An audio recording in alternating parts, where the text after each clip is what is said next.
Alexander the great വരട്ടെ. എനിക്ക് സുധാചന്ദ്രനോട് ചോദിക്കാനുള്ളത്, അതായത് ഒരു മോഹൻലാൽ സിനിമയാണെന്നറിയാം, അതല്ലാതെ കഥ അറിയാതെ ഒരു ഡയറക്ടറെ അറിയാതെ ദുബായിൽ വന്ന ശേഷം കഥ കേട്ട് അഭിനയിക്കാൻ തീരുമാനിച്ചതിൻ്റെ പുറകിലുള്ള ഒരു വികാരം എന്താണെന്ന് അറിഞ്ഞാൽ കൊള്ളാം. ഞാനത് അന്ന് അവിടെ വെച്ച് ചോദിക്കണമെന്ന് വിചാരിച്ചു, പിന്നെ നടന്നില്ല എന്നുള്ളത് ഇപ്പം ഈ അവസരത്തിൽ ഞാൻ ചോദിക്കുക.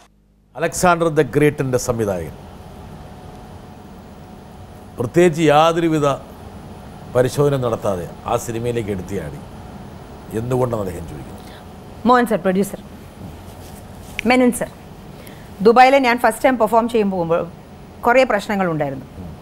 പക്ഷേ മെനൻ സർ, ആ ഓർഗനൈസർ അവിടെ നിന്ന് എസ്കേപ്പായി. We were strangers.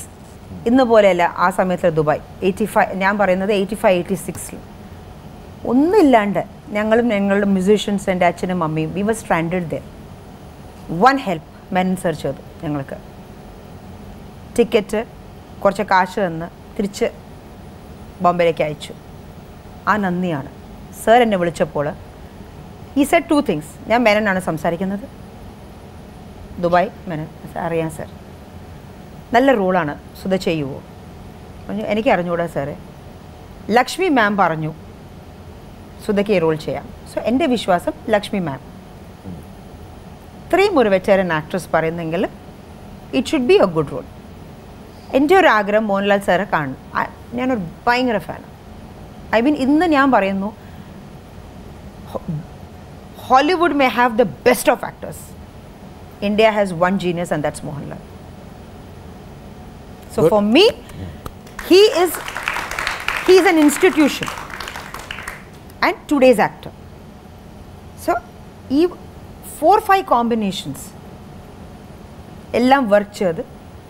Parents are producer, Laletan hero, Lakshmi ma'am paranju oru character reference. And that time I wanted to do a Malayalam film. ഇതെല്ലാം കൂടെ ഒത്തു വന്നപ്പോൾ ഒരു ഓപ്പർച്യൂണിറ്റി വന്നപ്പോൾ, and I have no regrets. നല്ല റോളായിരുന്നു അത്. It was a very good role. So nothing to regret.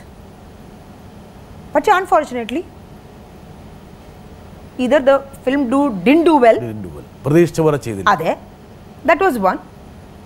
Second, അതിനുശേഷം ഓഫേഴ്സ് ഒന്നുമില്ല. സോ മേ ബി ആ ടൈമിംഗ് റോങ് ആയിരുന്നു, അല്ലെങ്കിൽ ഞാൻ ചെയ്ത പടം റോങ് ആയിരുന്നു, എനിക്ക് അറിഞ്ഞുകൂടാ. പക്ഷേ അതും ഒരു ലോജിക്കില്ല. ബിക്കോസ് കുറേ ഫിലിംസ് ഫെയിൽ ആയിട്ടും കുറേ പേര് ഇപ്പോഴും അഭിനയിക്കുന്നു.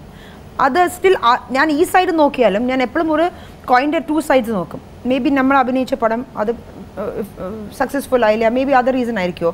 പക്ഷേ ഇവിടെ നോക്കുമ്പോൾ കുറേ ആർട്ടിസ്റ്റ് ഉണ്ടല്ലോ, കുറേ ഫ്ലോപ്സ് കൊടുത്തിട്ടുണ്ടല്ലോ, അവരിപ്പോഴും അഭിനയിക്കുന്നല്ലോ, ഒരു പ്രശ്നമില്ല. അപ്പോൾ എന്താ റീസൺ? യഥാർത്ഥത്തിൽ മലയാള സിനിമയിൽ ഒട്ടേറെ നല്ല വേഷങ്ങളിൽ വേണമെങ്കിൽ സുധയ്ക്ക് വരാമായിരുന്നു. ഭയങ്കര ഡിസപ്പോയിൻമെൻ്റ് ആണ്. കിട്ടാതെ പോയ വേഷങ്ങളായിരിക്കും ഏറ്റവും കൂടുതൽ ശ്രദ്ധിക്കപ്പെടുന്നത്. അതെനിക്ക് ലൈഫ് ലോങ് ഒരു ഡിസപ്പോയിൻമെൻ്റ് ആണത്. അത് എനിക്ക് I don't know why. Industry മാറിയോ മലയാള സിനിമാ വ്യവസായം? I don't think so. സുധയ്ക്ക് പറ്റുന്ന വ്യവസായം തന്നെയാണ്.